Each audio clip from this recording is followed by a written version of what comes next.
start the meeting. First of all, the agenda, did everyone get a look at it? Yes. Any questions or problems with the agenda? Approved minutes of the May meeting rather than June, I think.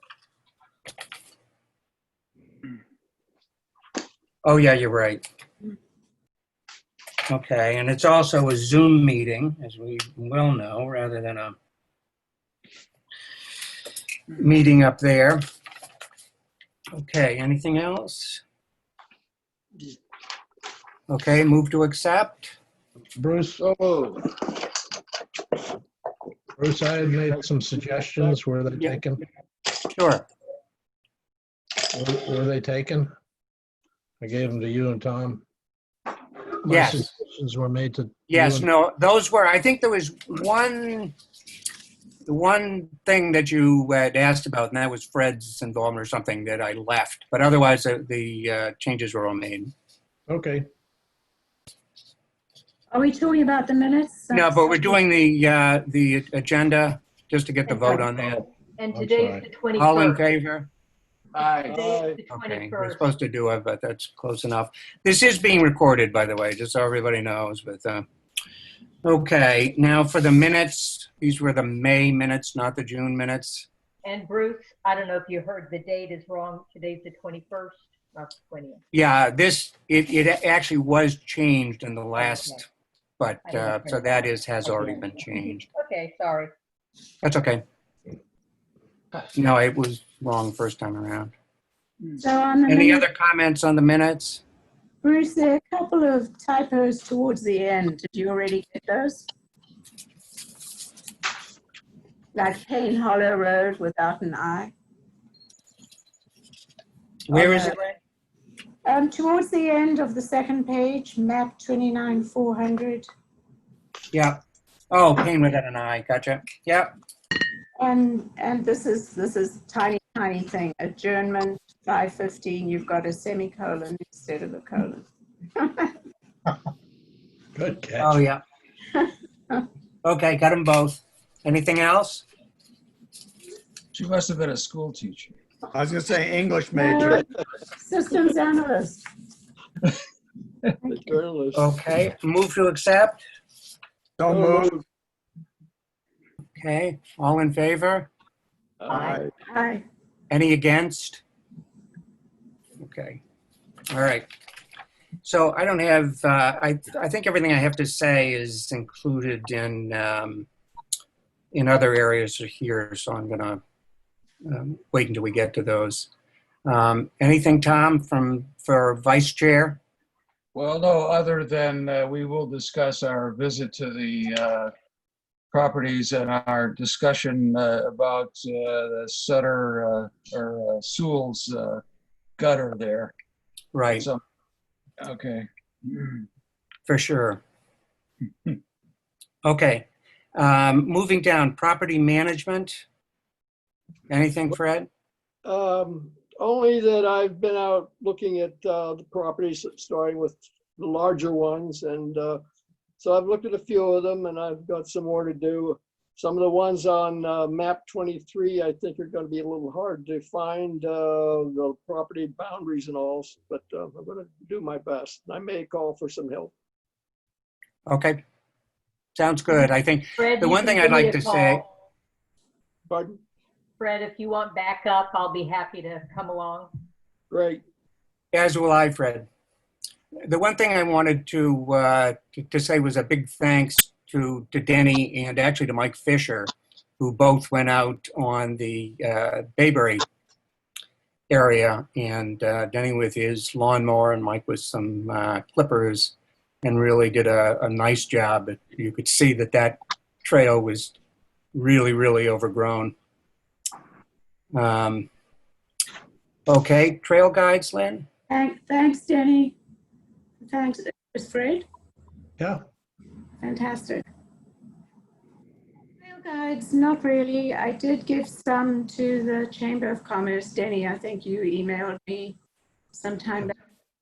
I gave them about 30. I wasn't quite sure.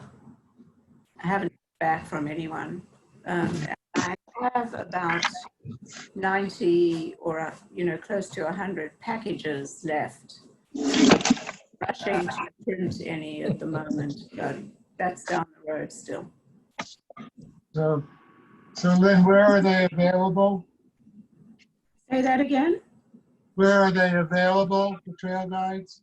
I gave them to the Chamber of Commerce because they were putting together things. That's the only place I've put them.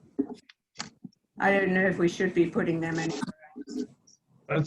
That's- None of the town buildings are open, so. Yeah. Is the beach office- the beach Makes it office kinda isn't hard. open. Yeah. Okay. Anything else? On the trail guides? No, nothing. Okay. The elementary school, I assume, Bob, is project for next year. I assume so, hopefully.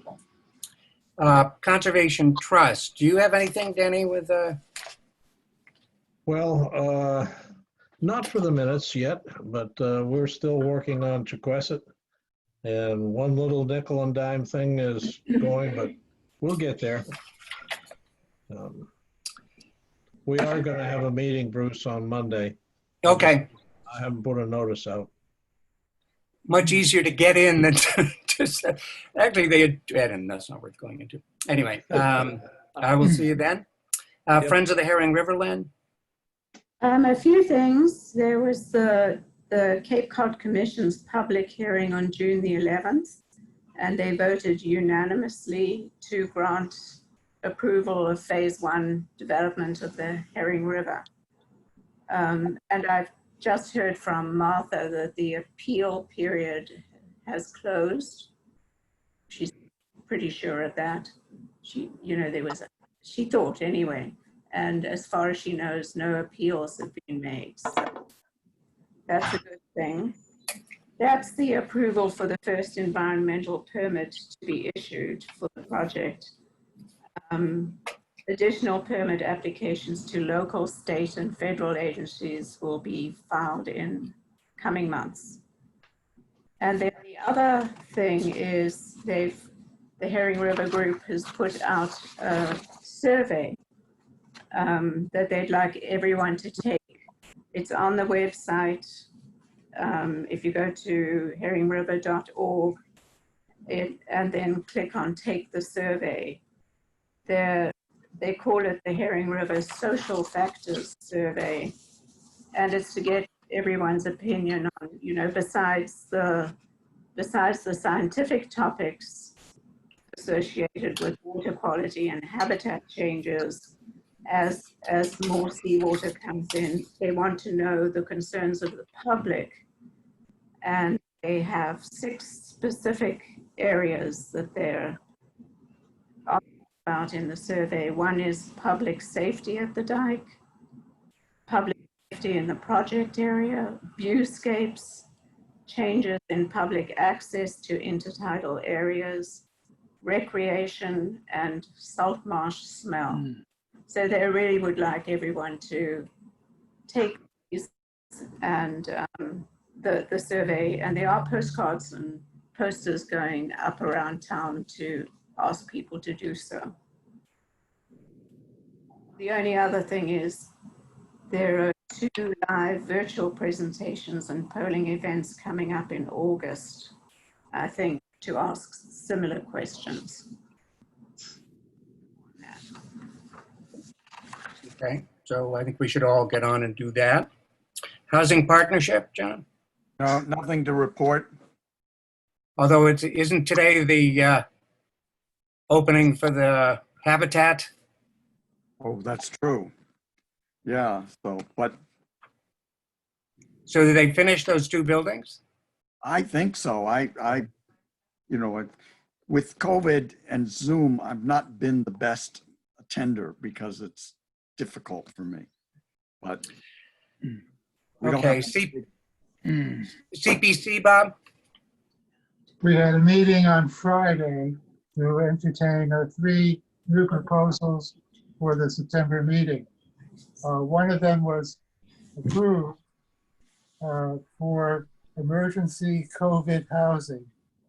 and that was for $205,000.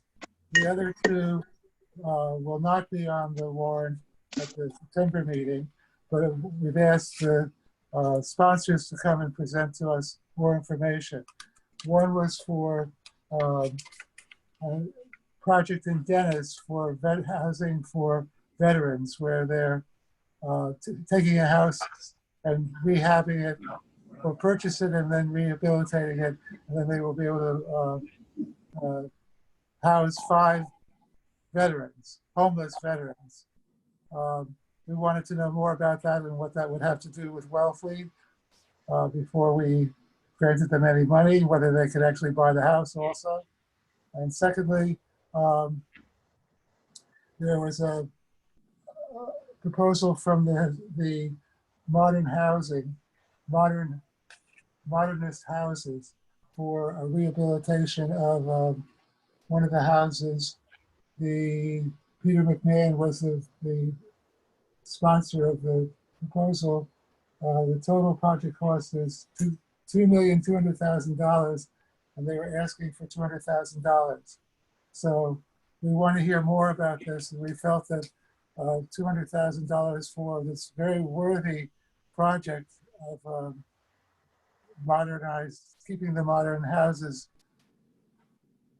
as museums would not go over very well in this time of housing emergency for so many people. So we are postponing considering that until the November meeting. But the proposals for next year for the Springtown meeting are due by October 15th. That's about all I have to say. Okay, so the modern house is being postponed. Did I hear that right, Bob? Yes, that's correct. Okay. We want to interview the person and have more information about the project and before we go forward with it. Okay. There's a lot of enthusiasm for it, though, eventually, but maybe not to the tune of $200,000. I know I was very enthusiastic. I have to say, I think it's a great idea. The cost is very difficult at the time of COVID here, but Yeah. I hope somehow they can pull it off. There was pretty much consensus of enthusiasm for the project, but just a reluctance to start funding it at this point. Yeah. Okay, NRAB, Tom? Or John? I saw John Reel there too. Well, we're in the process of doing a harbor management plan, which we will talk about on Thursday. So we've got some drafts. I'm doing something on climate change and sea level rise. Tom's doing something on dredging. So we have all the bits spread out among the team. What time is it on Thursday, John? 8:30. AM. Yeah. Okay, because it sounds like a good meeting for us to Welcome to listen in on. It's open to anybody, I assume, right? The same system is, it's a, Zoom, same system. How do we join? Well, one way to join is you go to the calendar on the town website, and the meeting will be listed there, and there should be something you can click on. Okay. Or not. Usually there is a statement of the meeting ID number and the password. And so you get on Zoom and join a meeting with that meeting number. Yeah. Okay, That didn't work for me today on my computer, but I got on just by clicking on your email on my iPad. Anyway. Yeah, that's how I do it. the one big downside if you make a mistake is to undo it can be, but it's easy to click on to at least getting into the meeting segment. Anyway, the old business reviewing warrant articles for 2020. I mean, one of the things that I thought about, because we hadn't really paid much attention to those property since it's been postponed so long is in going to the Sewell Gutter and looking at the kayak rack. When we presented this initially to Conscom, my understanding was that Hillary said that the town was taking care of that kayak rack anyway, so that wasn't a factor. But that may be the case, but I haven't checked that out. And it sounds like the person to talk to about it would be the harbor master, is what I'm hearing from our discussions with Ann down at the Sewell Gutter. Bruce? Can I come in here, Bruce? Yeah. ComsCon dealt with this or talked about it, and our feeling was that this year we're not going to fight the kayaks that people have leaning against or on the existing rack. We suspect the rack won't make it through till next year. They tend to wash away. We're going to post it next year that people can no longer leave kayaks on town property because it's becoming a problem for the marshy area. This year, we're basically going to let people leave their kayaks when they're on the racks or leaning against the racks. We've talked about stickering them if they're not on the rack, and we've tried that before and got a lot of back, push from people down there. So this year we're going to kind of let it go, and then next year start posting no kayaks on the town property and or conservation property. So just so I'm clear, I'm a little confused with a couple of things, John. So the Conscom is the one that is watching these racks, or are you just saying that you're saying no? Okay, so that goes there. What I'm saying is ComsCon's position, because in a certain sense, we're responsible for the fragile habitat. Right. And we've got complaints to ComsCon about kayaks.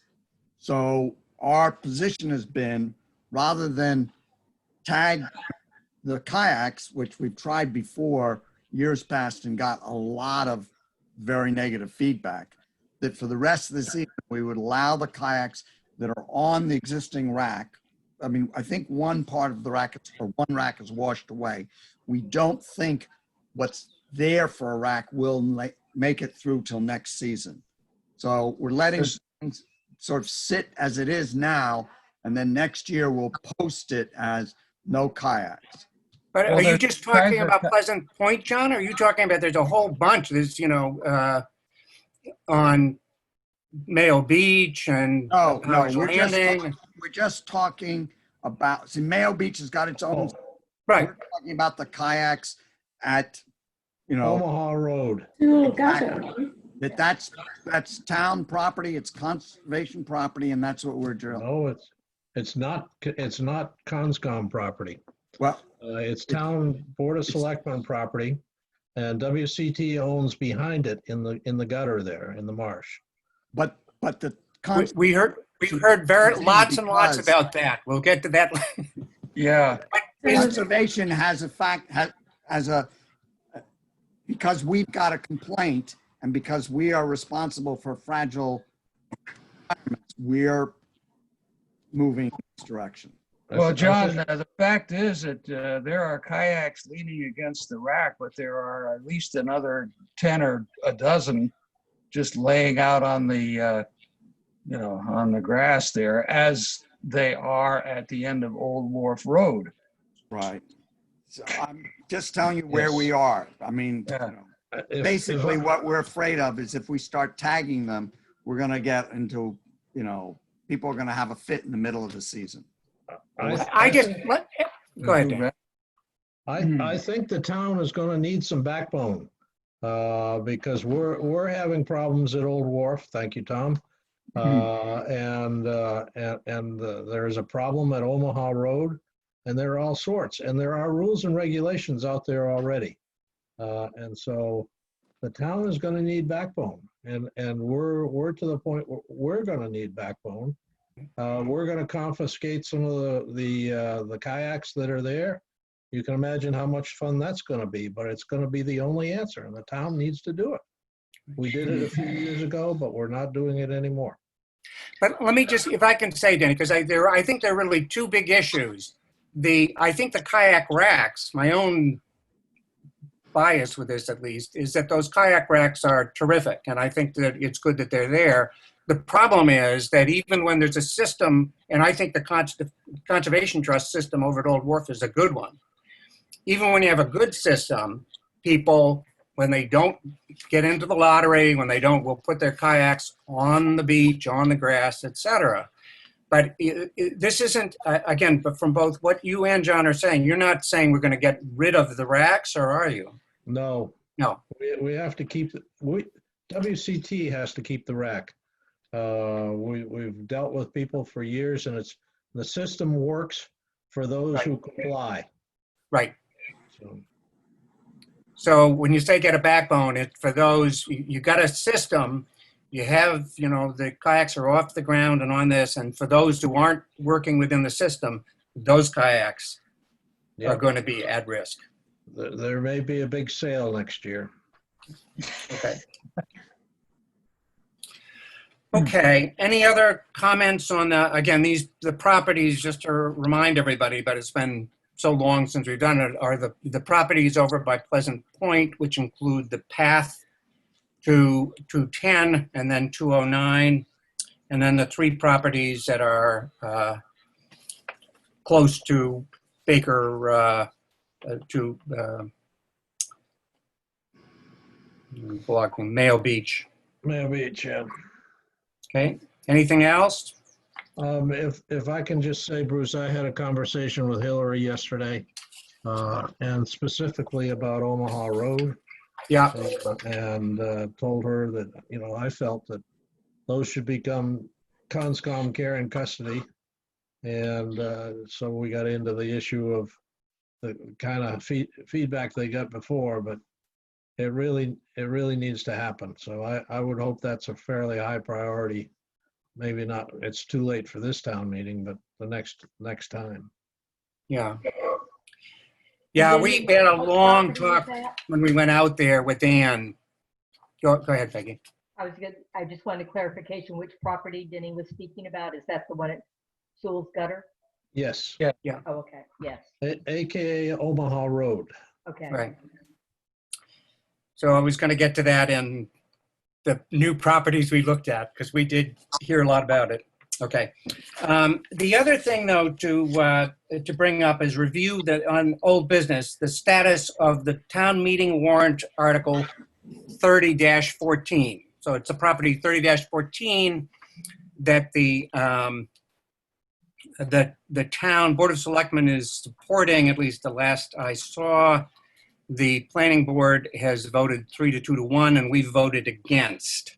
And just to review, since the time of, we have voted on this twice, because the initial time there were a lot of questions about the property, there was really no proposal. It was just kind of, we live in the area, we'd like to take this land for our kids, whether they were going up the bike track path, etc. So we voted for it and nothing against it. A number of things became clear, and so we took another look at that. But the thing that remained was that, or one of the major things that remained was that the land is possible, and I thought it was both, Denny. I think it was both, but in either case, it is and I'll read it so I got it, a priority habitat for rare species and the Mass Wildlife's Natural Heritage and Endangered Species Program. And because of that, it would need a MESA review. So we talked in the committee, so the committee knew what I was doing, but I sent a note to Dan Hort and had talked with the MESA committee at the state level. They said they would do a study, and I offered to help with that if there was any way I could do it.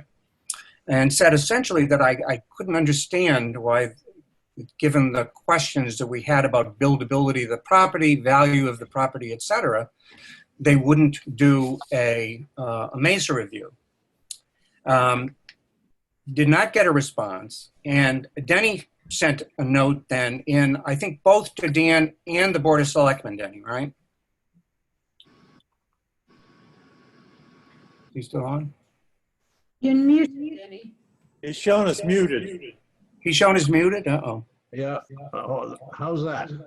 Yes. Better. Yeah, we hear You're you. right, Bruce. I did send it to the Board of Selectmen and Dan Hort. I think I technically copied Hort on it because I really wanted to get the selectmen to wake up. Right, and I'm sorry that I didn't do it that way, frankly. I don't have your original note, but do you want to say what your take on things were, and we'll get to your response. Well, basically what I was saying is that this is the proposal to the town meeting is premature, and that the right way to do this is through a purchase and sale agreement, which the Board of Selectmen can do now, and then take that to the town. Therefore, there wouldn't be any uncertainties as to whether the buyers, what kind of price the buyers are going to go and all that sort of stuff. But we continued to harp on the idea that there should be a MESA review because we don't know the value of that until we know whether it's buildable or not. So, it's same old Okay. story. So your note said essentially that, and that we needed the recommendation was to postpone things and to get a purchase and sale. Is that You get a MESA, well, to get a purchase and sale, you need a MESA. MESA review? Yeah, and I got a comment back from Helen saying, yep, that sounds right. And I had subsequent talk with Janet, and she understood it and agreed with it. So I don't know where it happens, where it stands.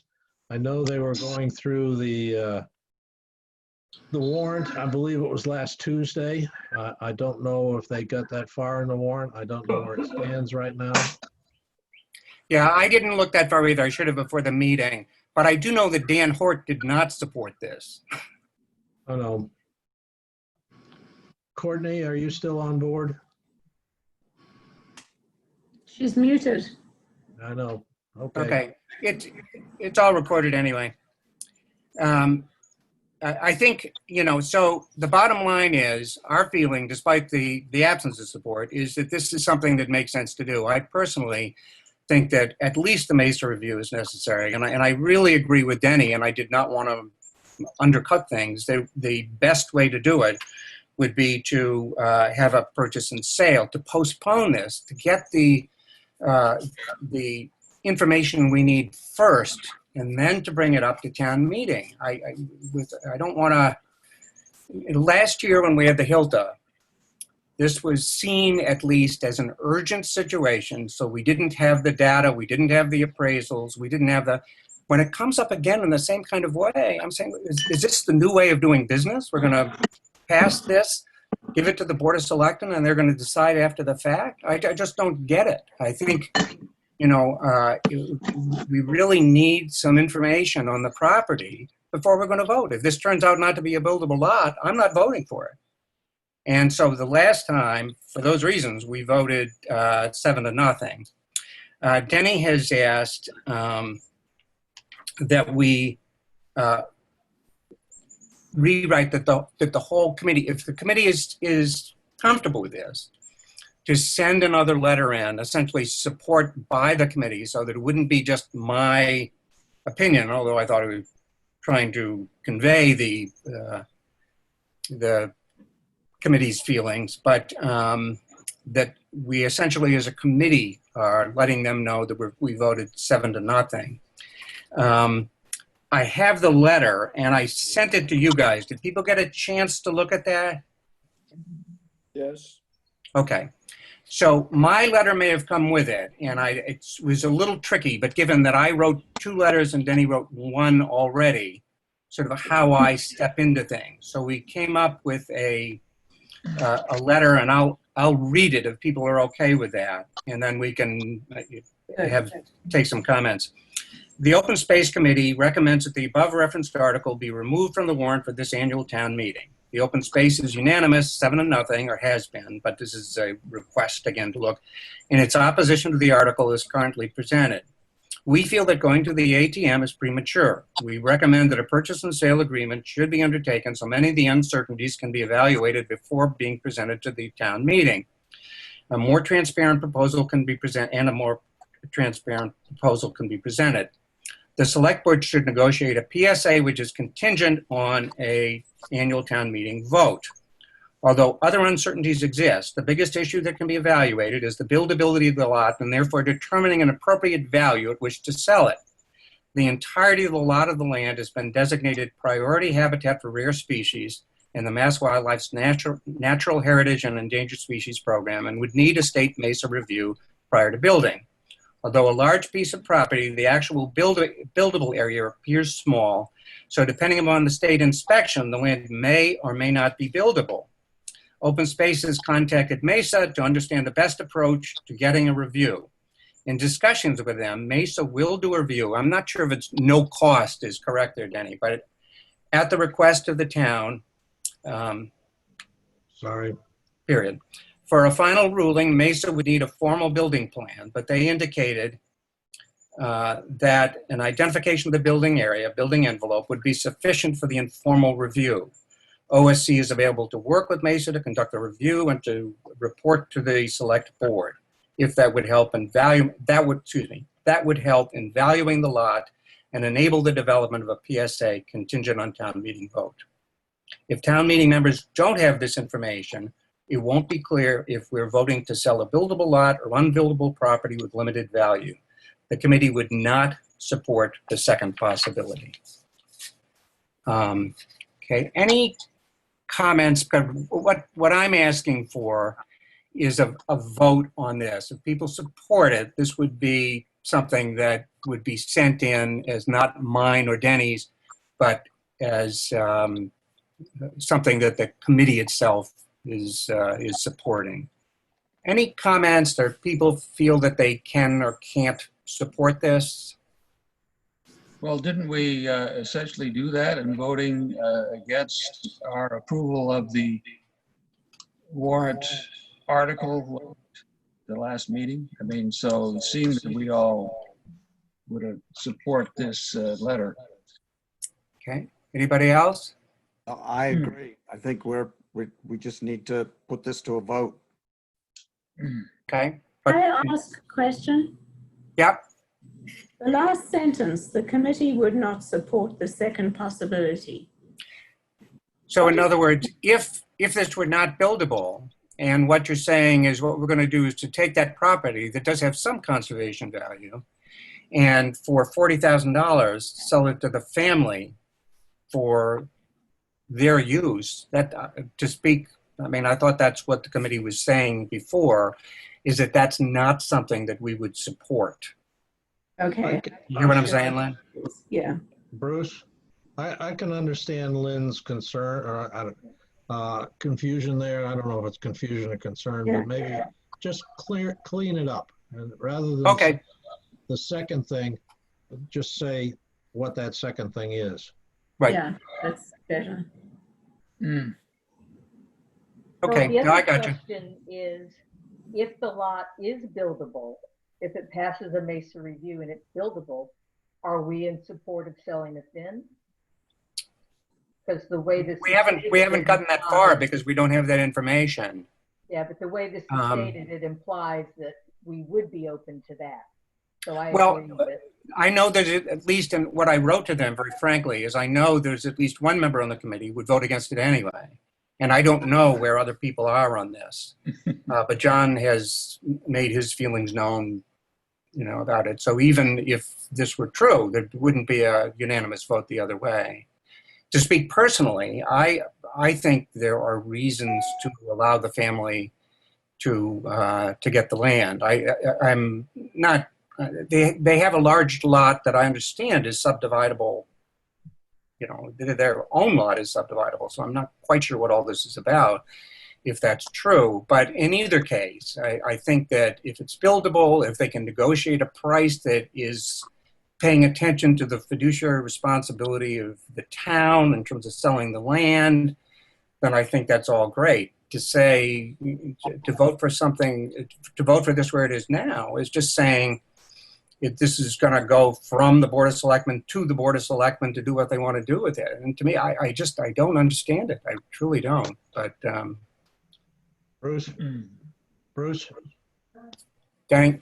Yep. On the wording of what you're saying there, we don't know if that lot is subdividable or not without doing title research. So I would say could instead of would be subdividable. Right. I didn't bring up that, that is something that I heard from the planning board. I don't know that that's true or not true. And it would take you're talking, Denny, about the lot that the family owns, not this one. Or are you talking about this one? No, I'm talking about the family owned. Right. You're right. But I'm just saying that frequently in subdivision deeds, there are no subdivide provisions. Right. So it might have to go back through the planning board and what they call a redivision and all that sort of stuff. So there are just tons of procedural parts of this process. The fact that there's no access to that new lot, if I can call it that, is something that has to be considered by the subdivision. So I just can't imagine. So, yeah. But I think where we ended up is right. Okay. Where you ended up. Sorry. Okay. So are people comfortable? Anybody else have anything else to say on this? Just one point of clarification. John Reel, didn't NRAB take a position on this? We haven't taken a formal position. Been following what Open Space is doing and sort of tagging along with it. If there's no MISA review, we would be against it. Yep. At least I would propose to the committee that we would be against it, because that deals with the environmental issue. Well, you can always take the approach that there has to be a MISA approval at some point. So, a pre-review is really what we want MISA to do. I agree. Okay. Any other comments? All right. Move to vote. I move. Move. Okay. I second. All in favor? Aye. Aye. We all have to vote Yeah, individually. we should. With this one, let's vote individually. Okay. Tom, Aye. Fred, Aye. Peggy, Aye. Lynn, Aye. me is aye. John, Rich John. Kamler. Aye. Okay. Who did I forget? Don Rear. Oh, Bob Bob. Jackson. Aye. Okay. I have a question. Yep. Should the letter that you just read be incorporated into the minutes of this meeting? Yes. Yes. Yes. Yeah. Okay. Yeah, All right. it's a good idea. So So I that's can it. send, Make sure we're I. just going to make a couple corrections, Tom, and I'll send it over. All right. Okay, because again, there are suggestions, Lynn's question, but basically this is the note will get sent in on behalf of the committee. Okay. A lot of work on this fairly small piece of property. Okay. The next thing I wanted to bring up was properties for consideration. And the reason, and it was the prime reason for getting together, but I'm glad we're doing it for other reasons, but because if the next year's town meeting is in April and not in, that we don't have much time to get going on this. And so, Denny, thank you again, Denny, for copying over the maps for some of these properties. four of us went out in our own cars with masks, etc., to three of the properties on Friday. The first, which I think is a slam dunk, was the marsh down by Bayberry. And that's, you know, a town-owned piece of land that's completely lowland. That's marsh, is contiguous to the other property. And What's the map and lot number, Bruce? I'm sorry. So that was 31. No. 42. 42137. Yes. Yes, that's it. Thanks. 42137.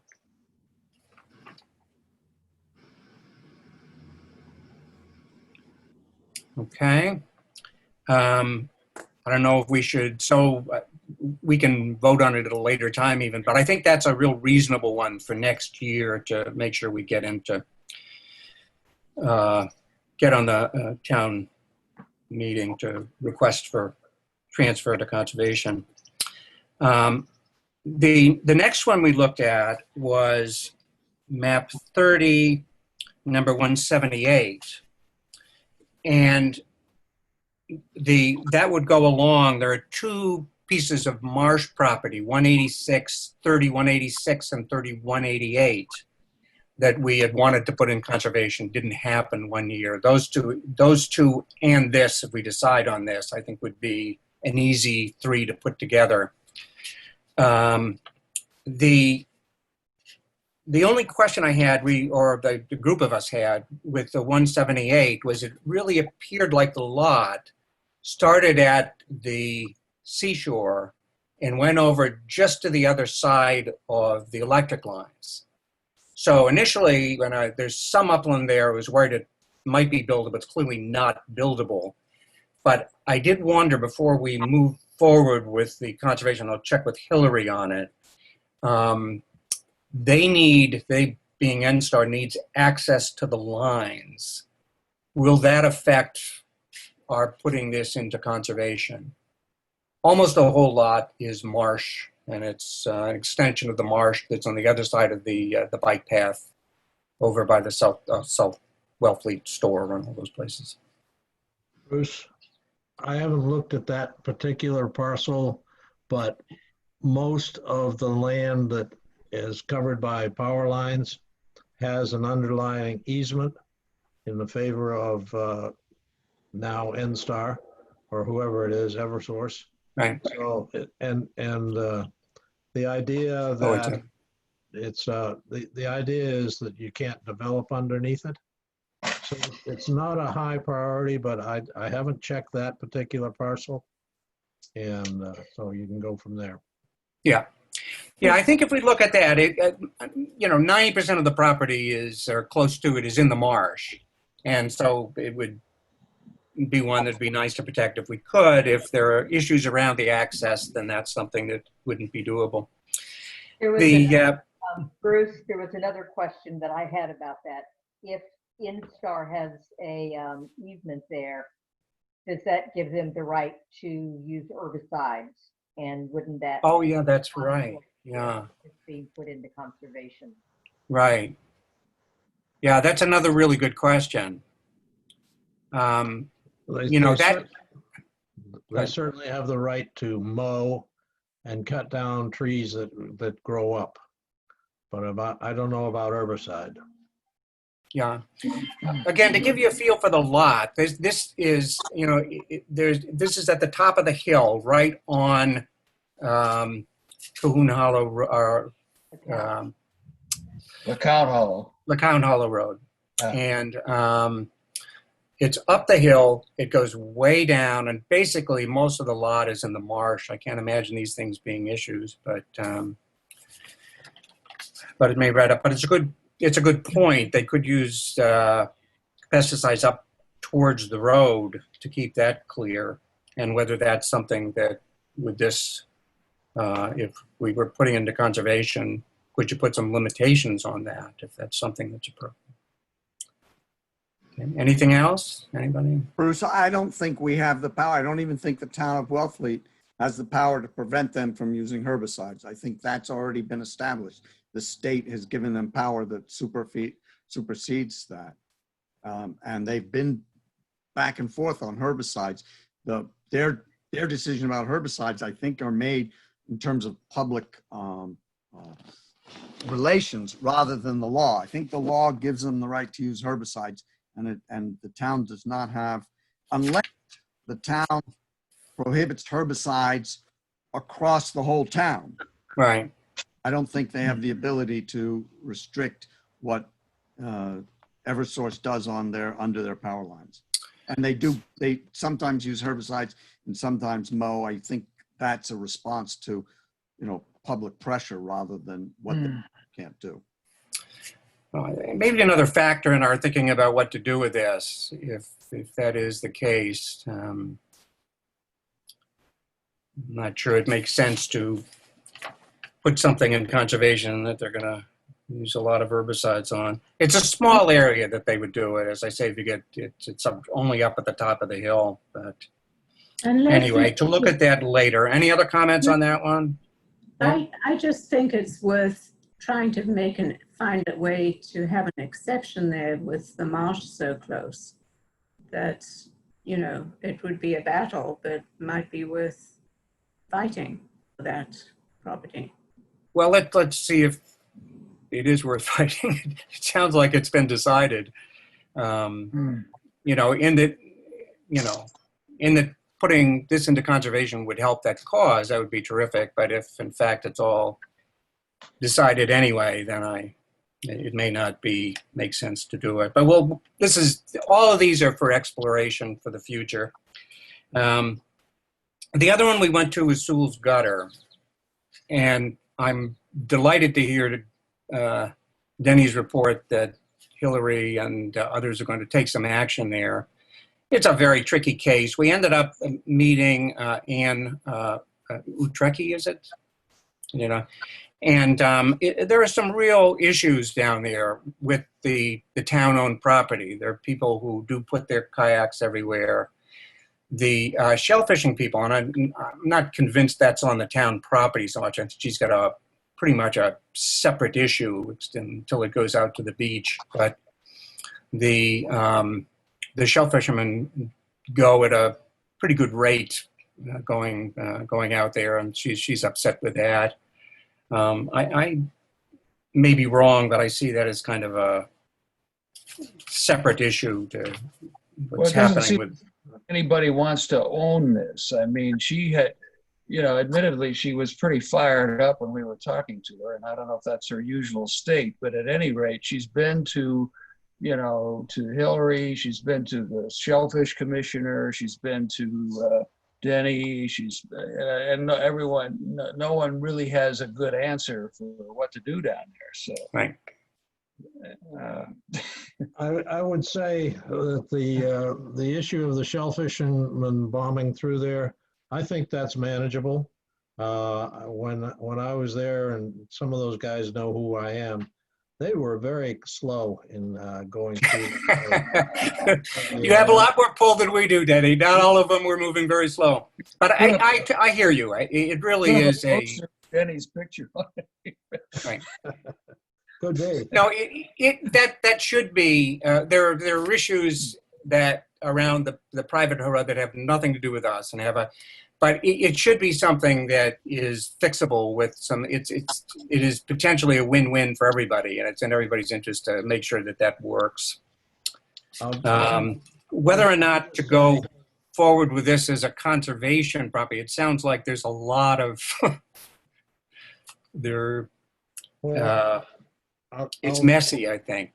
Other thoughts about that? There were a number of us who were there. Go ahead. Well, would Conscom protection actually help to resolve some of this? I mean. Oh, yeah. I think a number of her complaints, the Conscom can act on it now. It's in their purview. Even what putting these properties into conservation under the auspices of the Conservation Commission is that it's hard to take it out. It has to go to the legislature to do it. And so there are some protections that are there. And there's some inspections. But as, you know, as she said, it doesn't, to inspect once or twice a year doesn't help her as she sees the problem. So, but those are the two reasons to do it. The CONSCOM has the right, and it sounds like from your discussion yesterday, Denny, some intention to get involved over there. Well, I think having it under CONSCOM care and custody has got the benefit of your inspections, and I think that's critical. Yeah. I think otherwise it'll never get inspected or it'll be forgotten. And so I think there's some real benefit. Now, having said that, I will disclose that WCT owns the marsh behind it. Right. And I'd hate to see that little elbow go away. Because it changed the whole environment in there. Right. It will someday, but not in our lifetime. Right. Yeah, the other kind of unspoken thing, but you know, is that there are lots of revetments out there. Sea level is rising, and so you know, again, I'm very sensitive. She had some very strong points, and it looks like there is some misuse out there. At the same time, this is an area that is that's really under siege by the changes in Cape Cod Bay. The revetments really help. You know, you have them on both sides. That's going to dig that area out.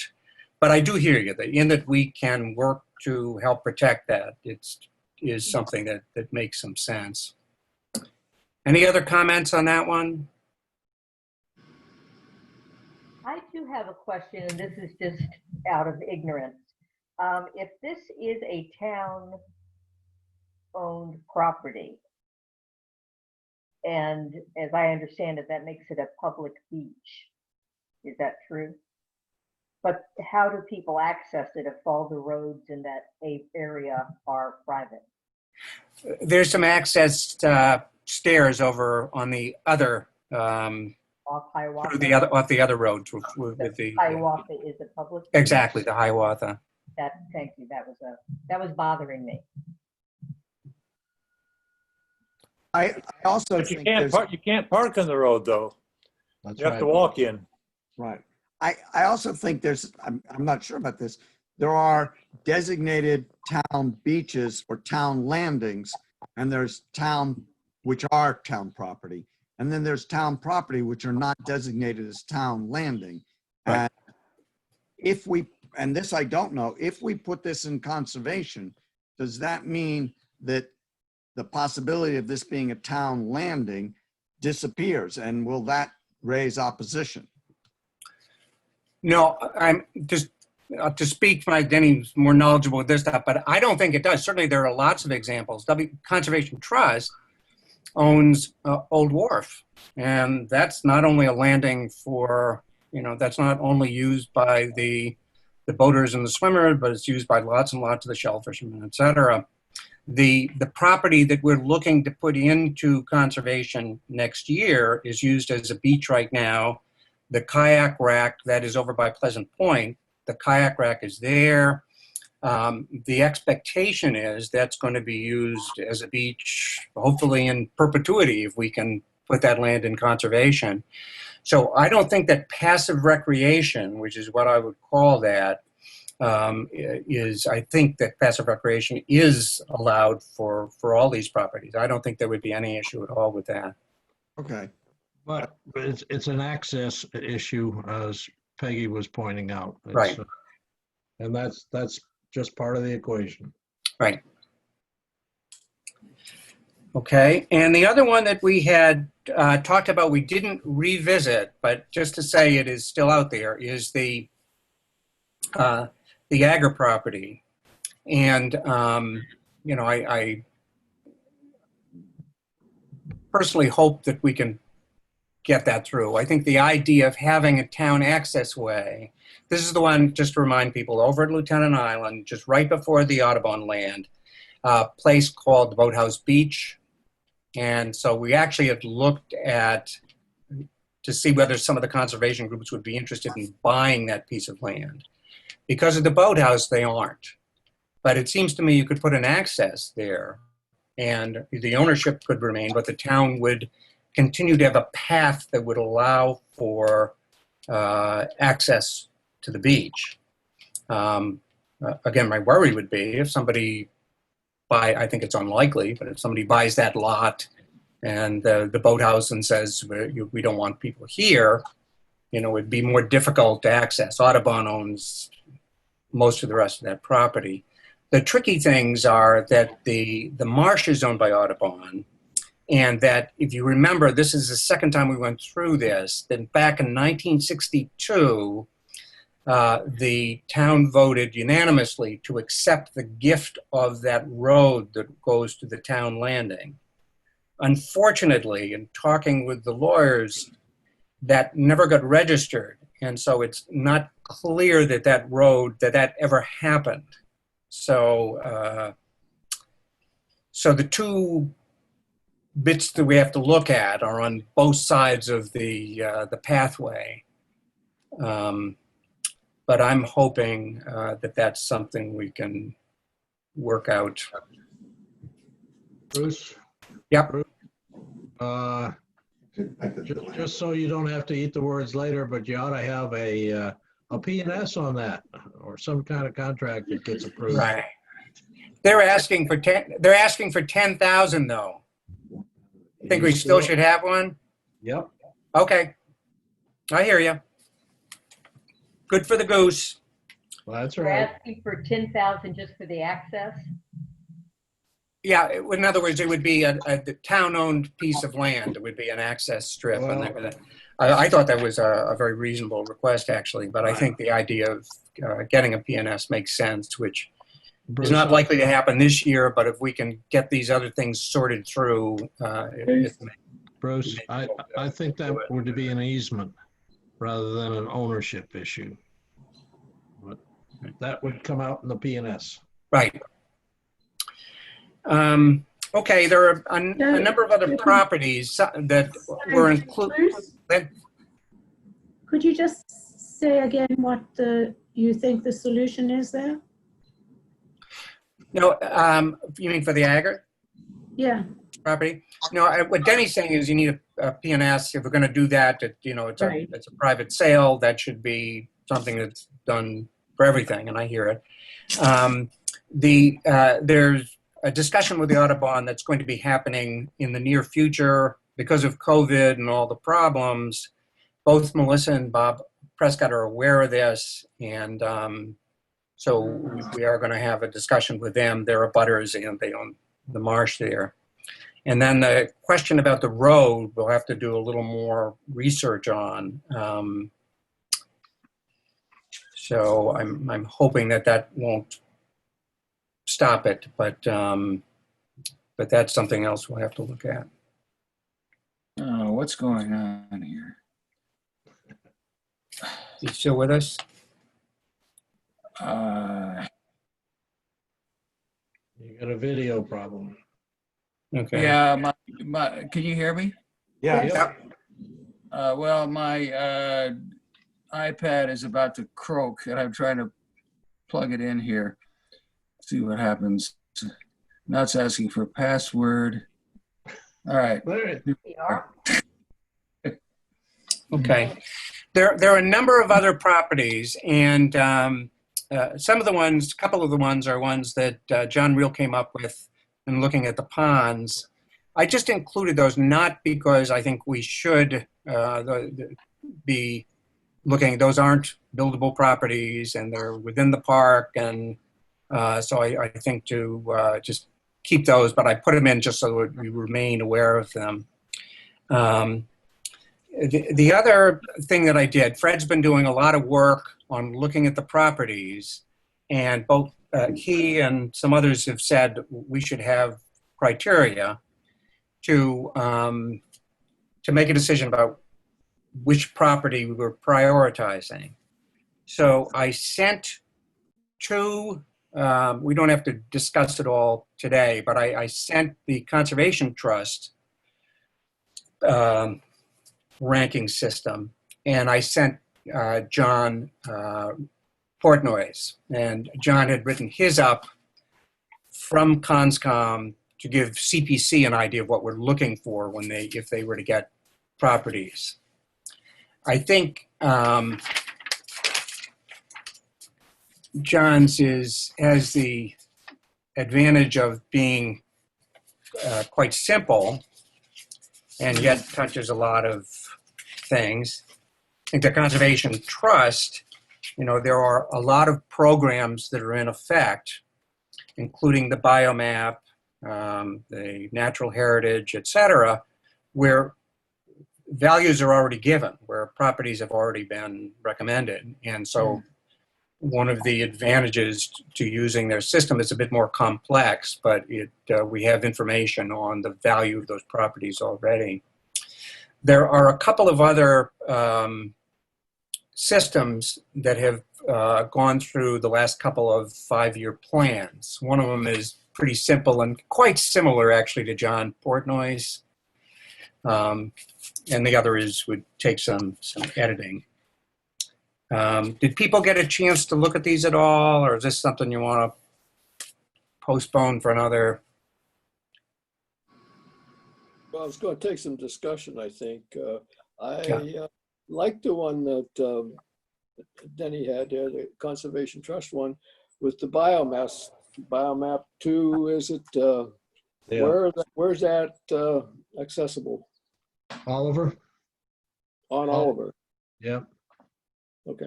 Well, you Yeah, can one of the just- real, go ahead. You can just Google Biomap 2 and you'll probably get access to it also. It's on Okay. several systems. Okay. And the National Heritage is also something you can get on Oliver. So a number of these that you can pull up on the map just by going and looking. That's the advantage. It's a bit more complicated, obviously, but it looks like a very good system.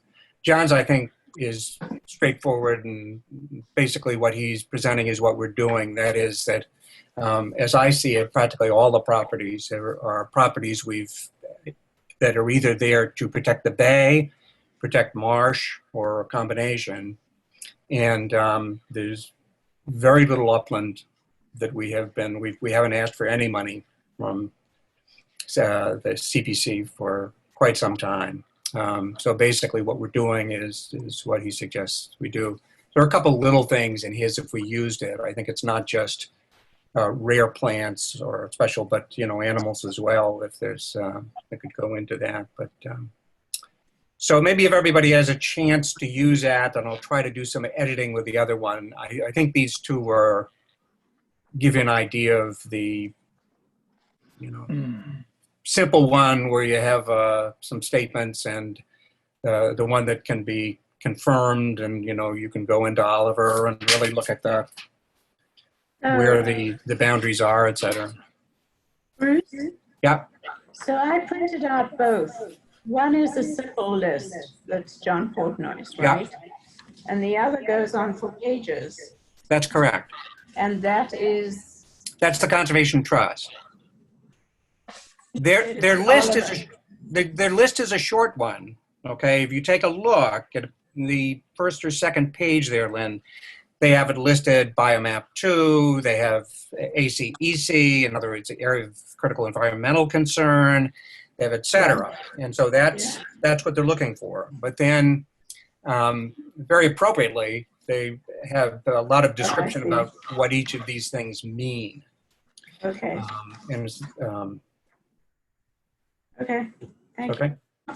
Oliver is some app. Okay. Oliver is a mapping system that's available on the state's GIS, and it's very easy to use. Okay. You get an awful lot of information. Yeah, and as a plug, as someone who's not, technically that adept, as we know from I found the Oliver very helpful, and information around, again, ACEC, around the areas of critical environmental concern, the biomaps, et cetera, are very easy to bring up. area in town. If you want to see whether it meets those criteria, you can go on Oliver and pull it up. And it's available through the state? You get You can just go online and pull it up. Oliver. Oliver. Yes. Just, Okay. just Google Oliver, and it'll Okay. take you right to a state map, and then you can drill down from there. Okay, that's And then good. there is a selection area off on the right that tells you what databases are in effect, and you can opt in and opt out of those. So if you wanted to know if it was a Pine Barrens, you could click that one. Okay. It's a wonderful program. It's really okay. Anything else that anybody? So we'll postpone the discussion around the ranking. I can tell you that all of the properties we looked at would be highly ranked in whichever method we end up using, but we'll wait for later. And I will send Tom, make a few little corrections and editing on the letter, and then send that to Tom. And that letter I will let the board know is coming from the committee, that the committee has voted in favor of. Anything else we should be talking about? Or does anyone else want to bring anything else up? Yeah. Bruce, can I, at the last APCC board meeting we had, Monday, I think it was, we talked about the impact of COVID on the Cape for the future. And that one of the things Andrew Gottlieb, who I have an immense amount of respect for, said was, this is going to change the Cape in the future because people are now, who actually lived in Boston, worked in Boston, and may have visited the Cape, they now want to live on the Cape. Realtors have been telling him that there's a huge demand now for year-round housing.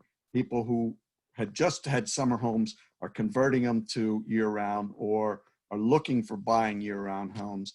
And that pressure is building, and he thinks COVID is going to push it. The consequence of that is two things. One is it's going to put a lot of pressure on. So that's one part. The other part is that one of the reasons people want to be on the Cape is because of open space. And that's opening up the possibility for towns to be more aggressive about purchasing open space.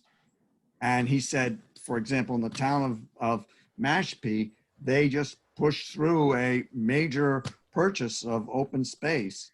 The town did, that he said he didn't think would ever happen, but because people realize that what makes it appealing is open space, people are willing to go there. So I think we, as the Open Space Committee, should think about what's the Cape going to be like post-COVID, and is that, should we start being proactive, try to protect the Cape the way we want it to be? I'm just throwing that out there. I think it's a great idea. And I think, I think out here, one other thing to say is that Orleans, as people may have seen, the year before last, did not go for Simpson Island. There's a piece of land that they did support this year, and it was there's a lot of other funding that went into that property, but it cost them some money, and they supported that. So I haven't given up. I think it's hard out here because there is a lot of protected land. I think we have to, if there's something that is unique and that we really want to support, we ought to be doing it. I don't. I'll leave it there. But I hear you, John. I think that's something you want to be careful with. Unfortunately, I think it also will put some pressure on the housing. And it shouldn't be an either or. It isn't. But, our committee, as people know, supported both Lawrence and 119 Freeman unanimously. And so there are places where it's really appropriate to put the housing, but I think there's likely to be some pressure on the housing as well if this happens. Well, again, previously APCC has worked up a plan to try to bring the conservation open space people together with the affordable housing to support the idea of, and this requires in many cases zoning change, sort of more clustered densities in exchange for more protected open spaces. So I don't think it has to be a conflict, and APCC is working very hard to avoid that conflict, to try Right. to bring those two communities together. So I think that's a great idea. I think, there's realistically out here, I don't think there's much land left to do it, but I think the idea of some cluster housing with open space protection is a great idea. It's a way we could work together. Anything else from that meeting you want to? no, I just was throwing that up for, I thought it was interesting for us to keep in mind that COVID is going to change things. And it's already starting to change. We've seen it in our neighborhood where houses that were most of the year were empty in all years past, have been full since March. And I suspect may stay full. And what's that mean for our, all kinds of issues like wastewater and et cetera. We should think about that. Okay, anything else? Anybody have anything?